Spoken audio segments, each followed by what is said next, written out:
Join us for the Criterion Institute podcast as Joy Anderson, a global thought leader in business and social change, leads us through a series of discussions, interviews, frameworks, rants, and reframes that will help you better understand how to use finance as a tool for transformative systems change. Hello, I'm Joy Anderson, and this is the Criterion Institute podcast. So I feel like this might be the podcast, which is Welcome to 2026. I have a sense that in 2025, honestly, folks just weren't sure what to do. This year, what I'm hearing is people are going to do whatever it takes. But how do we know if we're doing the right thing? Should we stick to what we've always done, or doing whatever it takes? Does that mean doing something different? So 2 segments that wrestle with this. One is a reflection on letting go of beliefs that are no longer helpful. The second is about a decision made this week for us to postpone Convergence to another year, but really highlights how do we listen and pivot. So let go, hold onto your beliefs, but not so tightly that they become dogma. Listen, and once you've let go a little bit, it's a little bit easier to hear. And then don't be afraid to pivot, because it's hard, it's risky, but so is committing to an action. Enjoy.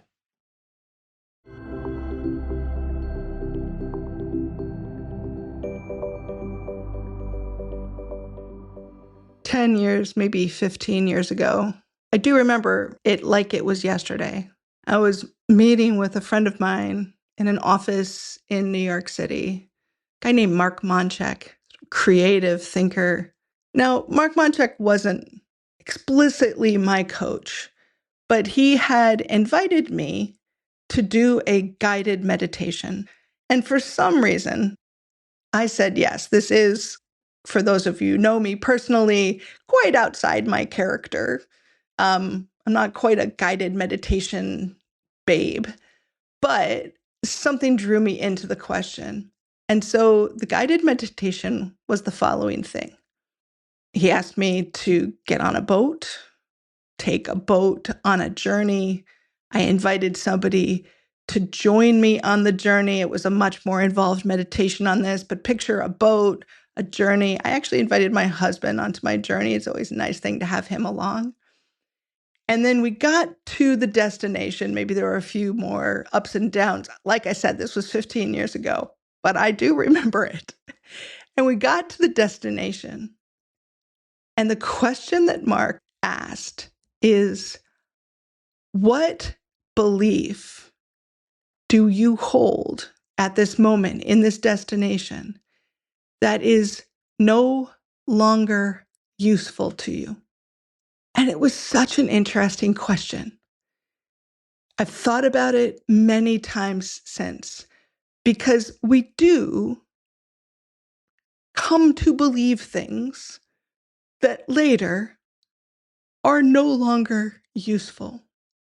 I think I don't have a clear memory of what belief I gave up that day, but I've repeated the exercise many times since to keep checking, do I need to believe the things that I believe today?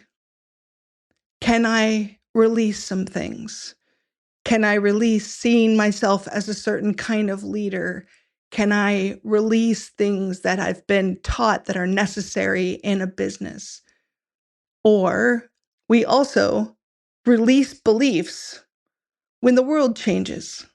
I remember in 2008, there were many people who looked around and said, because that particular moment, it was clear that the economic catastrophe was caused not by economic ebbs and flows, but by the finance system itself. And for a whole bunch of folks who thought it was the economy, they realized it was the systems of finance. we're in a moment now where we probably need to examine our beliefs again.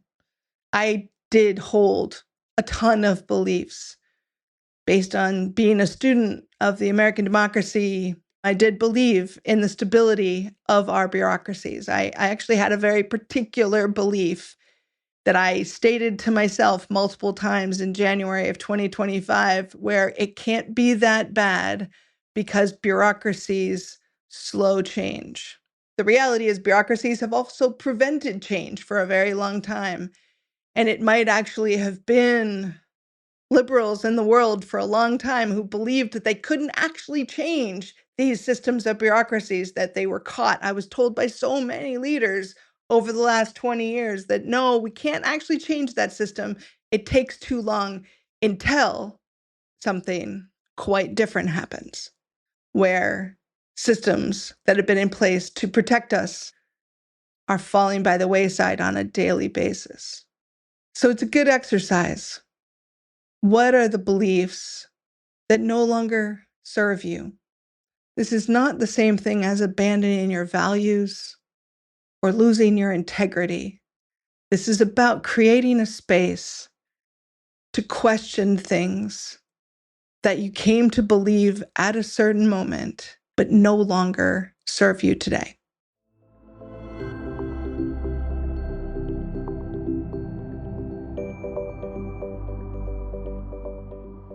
So a week ago Monday, I started the day completely focused. Okay, really tired, but completely focused.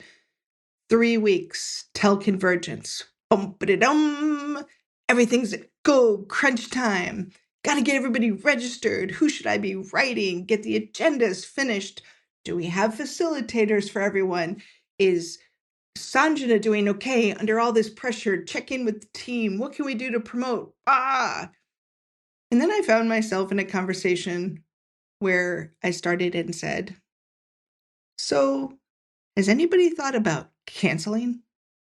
And there is a power as a leader that I'm sure I mess up 90% of the time, but sometimes you can actually give people permission to consider something that they thought was out of bounds.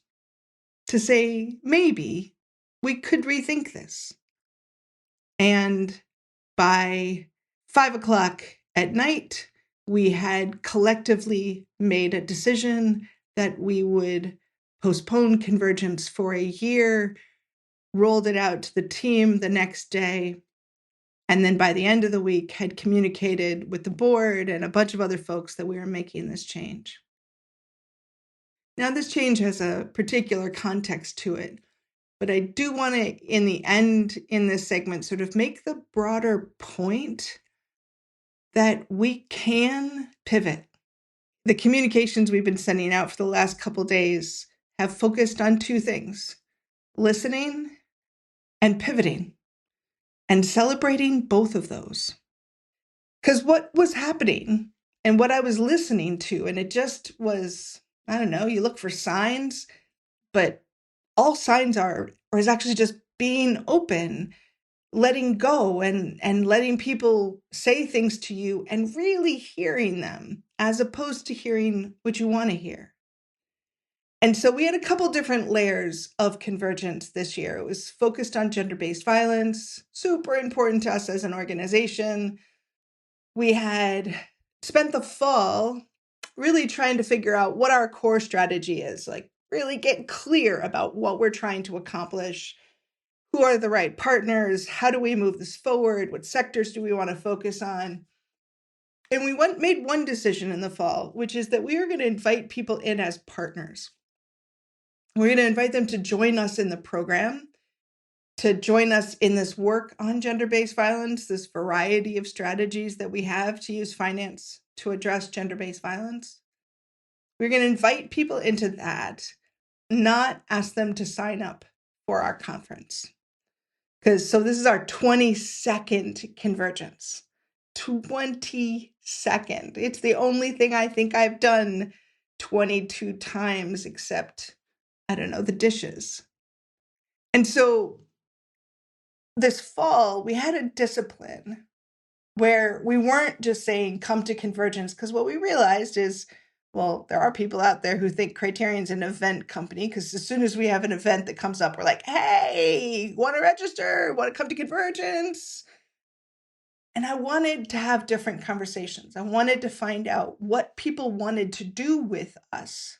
And then I assumed that one of those would be Convergence, because who doesn't love a conference where people get to talk to each other? I mean, gosh, Convergence is such an amazing experience.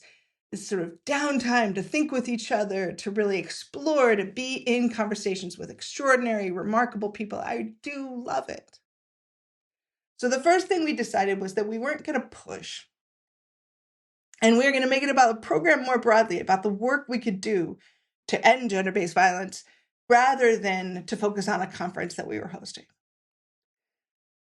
Second piece was that we were going to listen to how people wanted to partner. And so as we went through the fall, one thing we did was we added this really cool cohort for organizations working on gender-based violence, something we've thought about, like doing sort of cohorts at conferences before. We've actually done it in a few different ways at other people's conferences, finding a way that people feel welcome in a place that they would feel a stranger. And so we thought we'd do that with a cohort of organizations working around gender-based violence. They could come to Convergence, and then we could work with them before and afterwards and really make sense of how they belonged in this space. And that was really cool. The other thing was that we needed to write some reports. Oh, good God.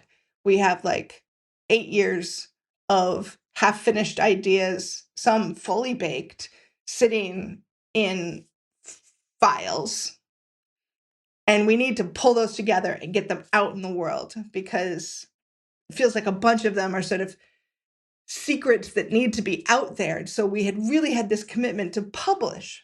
And so we're going to try to publish before Convergence. We're going to publish after Convergence. But from us, like any event, Convergence became this fulcrum. What happens before? What happens afterwards? What happens during? What happens before? What happens afterwards? And that's really important. And somebody once, there's this very simple idea called the theory of eventing, which is very simply that events create deadlines. And so if you name you're going to do something, you're going to host an event, you have to do stuff before to get ready for it, all of those white papers that weren't finished, all of those connections that you need to make before the event, and they create a natural deadline. But the week before I made this sort of opened up this idea to cancel Convergence or postpone it, I had a conversation with somebody who said, so gosh, we really can't do Convergence this year, can't sponsor it, really sorry. But what we'd really like to do is host you at this fill in the blank, I won't say it here, but really high profile event. And we'll fund a side meeting that makes something super visible on a global stage. And I'm sitting on this call thinking, they don't want to do Convergence. They want to put us on a global stage. Do I have time to do that? Because I'm hosting Convergence. So it was about listening and then pivoting. And I just love the team at Criterion. Oh my goodness. They're so good at doing this. Sure, let's figure out a different way to do this. Let's change our approach to the cohort. 100%. Let's do Convergence next year. And let's think about some messaging that goes around with it. And within 24 hours, there was a fully baked plan for how we were going to roll out this decision to other people to make sure that their commitment to Convergence felt honored, but that they also were invited to something instead, because part of what was driving this is one of the wonderfulness of Convergence is that it's an open space where people can kind of discover and think together. But what I was feeling from people was that they didn't want to be in an open space discovering. They just want to get crap done. What can I do? What can I do now? What can I invite other people to do? And it wasn't the right invitation. So instead, We're going to do a series of more focused events on sectors, asset classes in certain geographies that show specifically how we can use finance to address gender-based violence. We're going to expand this cohort. We're actually going to not build it around Convergence, but make it much broader so that we are really creating maybe 6-month, a year-long process.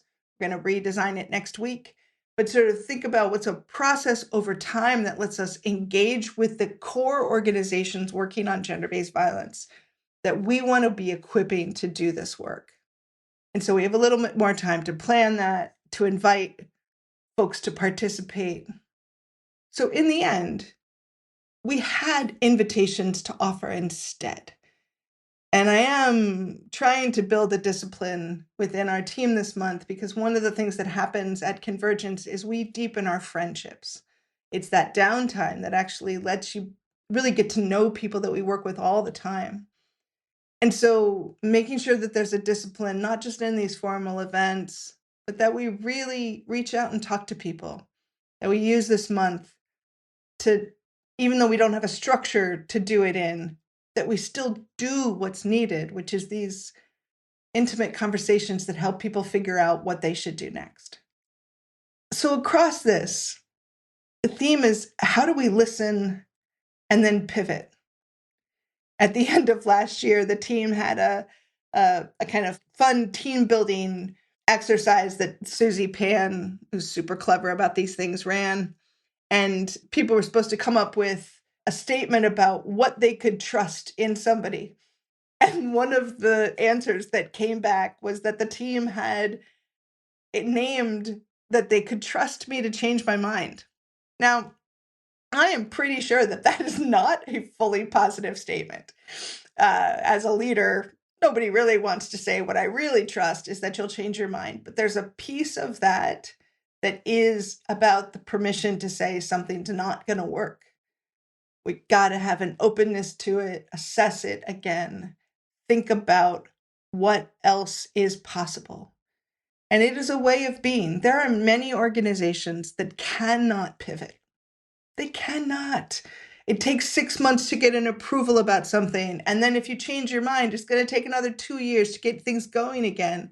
There's a whole bunch of organizations like that for whom pivoting is hard. And I do think one side effect of that is it's harder to listen. Because once you've committed to how you're going to execute, what you need to do is get people on board with it. As opposed to saying, I've made a commitment, I'm going to move it forward, I'm going to put a date on the calendar, I'm going to do everything I can to make this happen. And if it isn't the right thing, I will say so. And we can probably figure out a way to do the right thing. So listening and pivoting are these core practices. Commit to doing things. Don't just waffle. Don't not name what you want to do, because then nobody can give you feedback to it.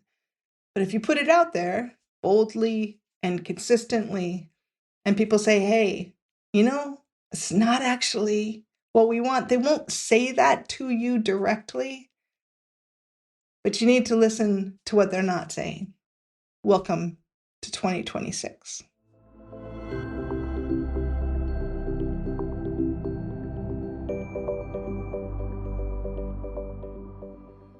At Criterion Institute, our partners understand that shifting deeply entrenched power dynamics can't be done with a single training session or report.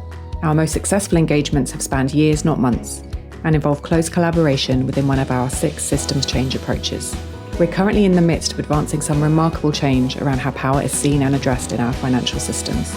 We hope our work sparks your thinking about what might be possible together, and we invite you to have a further conversation about how the change we are creating today aligns with your impact goals.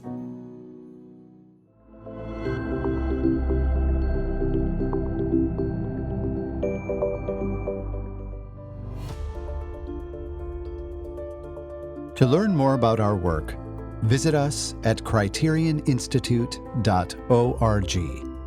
And if you're enjoying this podcast, please leave us a review on Apple Podcasts or Spotify.